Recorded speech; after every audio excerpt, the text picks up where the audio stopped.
Industrial Talk is brought to you by Palo Alto Networks. Palo Alto Networks offers zero trust for your operational technology without the PTSD.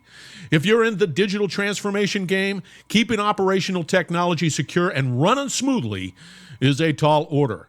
It's enough to make any coolest operations director wake up in night sweats. Palo Alto Networks Zero Trust OT Security delivers comprehensive visibility and security for all OT assets, networks, and remote operations. It provides best-in-class security while simplifying OT security management. It sees and protects everything in the network, and it automates threat detection while implementing zero trust across all operations. So sleep better at night knowing you have the most comprehensive platform to detect, manage, and secure your OT assets.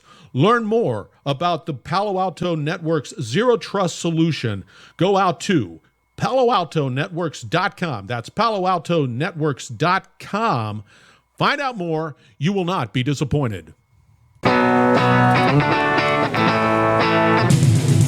Welcome to the Industrial Talk Podcast with Scott McKenzie. Scott is a passionate industry professional dedicated to transferring cutting-edge, industry-focused innovations and trends while highlighting the men and women who keep the world moving. So put on your hard hat, grab your work boots, and let's go. All right, once again, welcome to Industrial Talk, the number one industrial-related podcast in the universe that is backed up by data, so don't even go there, Gavin.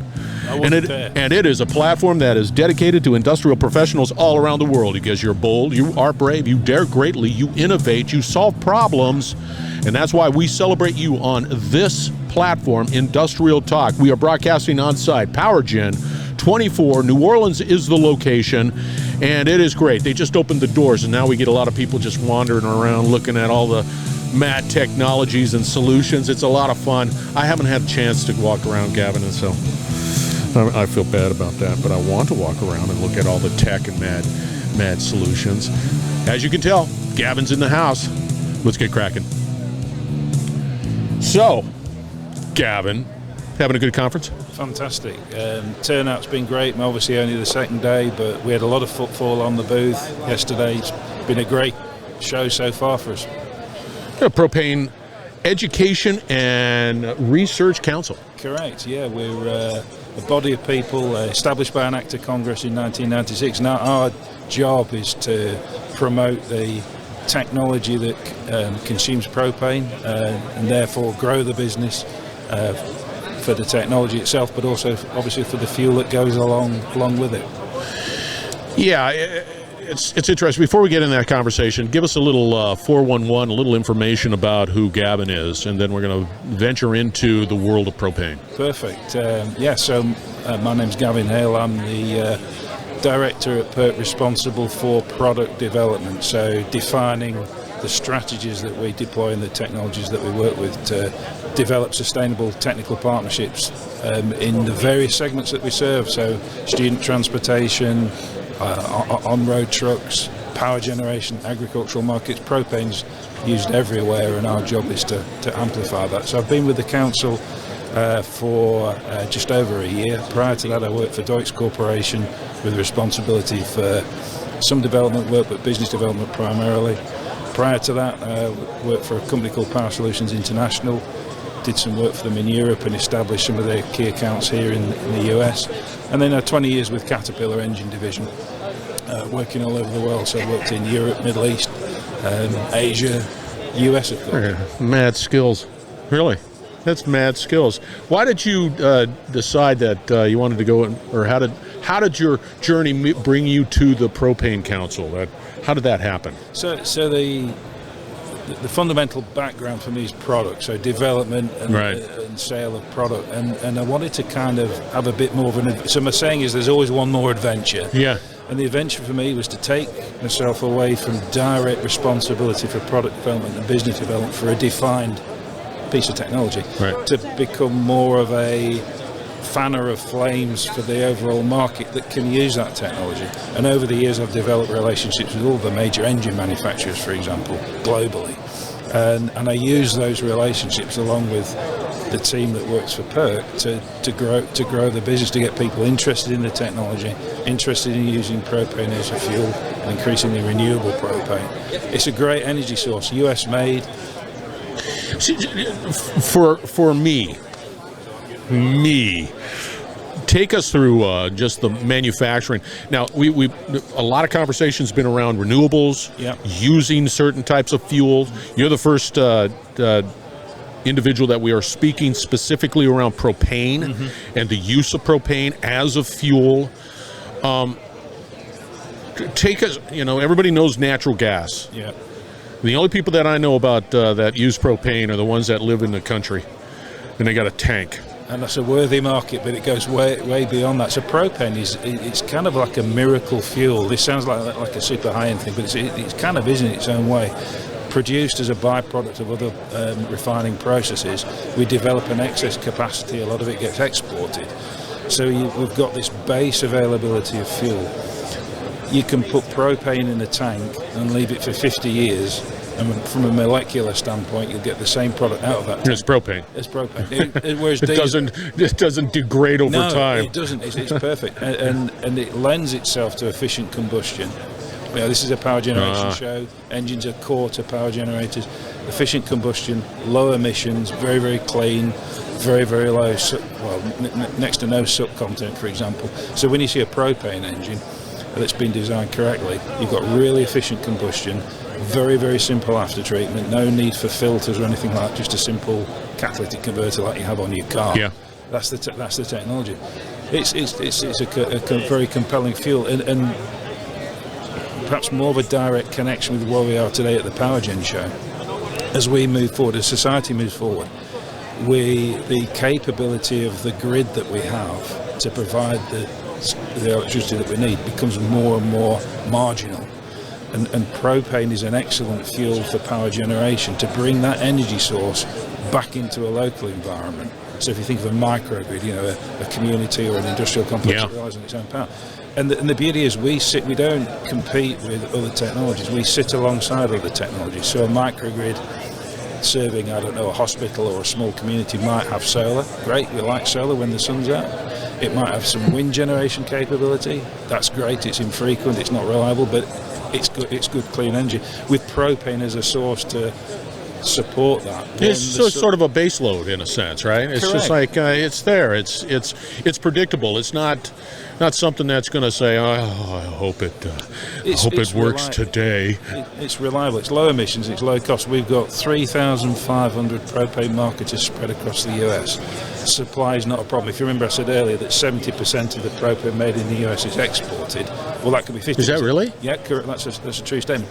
That could become 50%. We're not in a position where availability of the fuel is ever an issue. And because of the marketing network that we have, pick up a phone, you've got a propane delivery the same day. A lot of our marketers are good at looking for, you mentioned farms and remote rural environments like propane, but also, in industrial terms, supplies of propane. Some of the questions that I have revolves around, let's say, a generator. Yeah, we've got generators around here. We've got reciprocating engines. We've got stuff happening here, and probably many are natural gas. Say it, whatever. Is there a retrofit of some sort that has to happen with these reciprocating engines to be able to accept propane, or is it just one for one, or what? It's not. It can be treated as a drop-in fuel, but the key here is to get the most efficiency out of any fuel that you consume, particularly these days. Sure. So the vast majority of engines here, you'll see they've got a dual capability. They could be either natural gas or they could be propane, or even burn wellhead gas, for example. The secret sauce is the marginal amount of work that needs to be done from a calibration standpoint, and in some cases maybe from a say a turbocharger specification, but it's an external piece of work to get that ultimate efficiency out of propane. But it can, if you've got a natural gas engine, it will run on propane. See, that's beautiful. Yeah. And when you start talking about the abundance of what exists out there in propane, it seems like it's a no-brainer. Why is there some pushback? Okay, so that's a good question. So some of the challenges that we do have, I mean, I talked about the infrastructure that we have, 3,500 distributors of propane in the US, but that's not quite the same as, say, if you've got a diesel generator or any other piece of equipment. There's a gas station on every corner. So that you have to think about how do I set this supply up? Then there's the storage of the fuel. How are you going to consume it? How much stamina do you need on your site? How much fuel do I need to keep? So there's some cost associated with that, but the costs are marginal. So if you look at a compressed natural gas infrastructure on a particular site, you're storing your gas at £5,000 per square inch. Natural gas is lighter than air, so if we had a leak in here, the gas would go up to the ceiling, meet the lights, and you've got an issue. Right. Propane is stored at 100 psi, and the gas is heavier than air, so if there's a leak, it sinks. It's less of a safety issue. So there are storage considerations, but the costs are very low compared to natural gas. The costs are a fragment compared to, say, hydrogen. It's very convenient, but you've got to educate the customer. You've got to educate people to understand that, and that's where, when you think of propane education, capital E, part of our job is not just investing or helping people invest in technology and promote growth for sales. It's also educating people how to deploy the technology. It's educating the original equipment manufacturers on how to design equipment around the technology, and it's educating the consumer on the delivery network and how simple it is to store the fuel. Once you get over that hump, people love the fuel. The industry sells 10 billion gallons of propane every year. It's a big number. And I don't know how big that is size-wise, but it's a big number. It's a big number. So that keeps roughly 45 million homes, give or take, rely on propane 100% for their heating. 600,000 forklift trucks every day are running on propane. 30,000 school buses taking our kids to school run on clean burning propane with no diesel pollutants. Tell me about renewable propane. What is that? This is so exciting. Yeah, talk to me, because I get it, but what is it? It is propane. So we'll walk it back from a molecular standpoint. Well, of course, it's identical. It comes from the production of oil and gas, and there's a byproduct of that. This is propane that's generated either from waste products, so very low carbon intensity, or refined from non-food feedstock, so crops, with a carbon intensity of maybe 7, so very, very low. So basically, you take the feedstock version. It's a crop that's harvested. It's refined into liquid, and then refined further into renewable propane. Well, give me an example of a crop.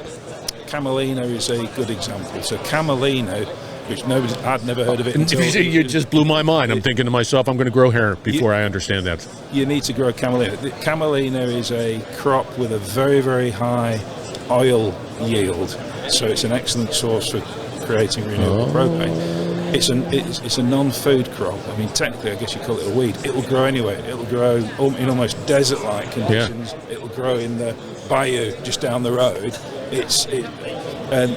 The future of propane, the renewable propane, is around feedstocks like that. Because yes, you can take food crops, but do we really want to use product that should be used for feeding the population to turn into a fuel? So this is where we've invested, is the different levels of technology, the different feedstocks, whether it's recycling old cooking oil or whether it's... I got it. And you do the same process. You crack it in a sense. Mm-hmm. And as a part of that whole pretty traditional way of processing oil, you get the byproduct of the... So it's something that's really exciting. So we don't compete with different fuels. There's a march towards hydrogen to a degree. It's many years off being... I agree. Yeah. The amount of design change you need to do to an engine to get that little hydrogen molecule to go where it needs to go and stay where it's supposed to be, and the amount of safety considerations around that fuel are phenomenal. So to put a hydrogen distribution tank that's capable of refueling vehicles is probably $1 million. In fact, I know it is because I know somebody's done it back. I was just going to say, you probably have the inside track, it's the scoop. It's $1 million. To put a propane distribution tank in place is $50,000, and it's stored at 100 psi. So if you think about it's a no-brainer. Renewable fuel, lower no-brainer. carbon intensity than hydrogen when you include all the manufacturing processes. No design change to your engine, just drop it straight in. See, now I'm just going to go buy some propane just because I think it's cool. It is a brilliant product. How do people get a hold of you? Propane.com website. Go straight on the website. There's a picture of me if you can stand that. Hold it, you have propane.com? Oh, absolutely, yeah. And it's a wealth of information. It's a really well curated website. Check it out. Propane.com. You were wonderful. Thank you. I enjoyed that conversation. Good. We go to the same barber, if you can tell by the video. Same barber. All right, we're going to have all the contact information for Gavin, out on Industrial Talk. We'll have his link. Hey, are you active out on LinkedIn? I am indeed. There you go. We're going to have that. His stat card will be out there. Thanks very much. Make sure. All right, we're going to wrap it up on the other side. Thank you very much for joining. We will be It's been a pleasure. right back. You're listening to the Industrial Talk Podcast Network.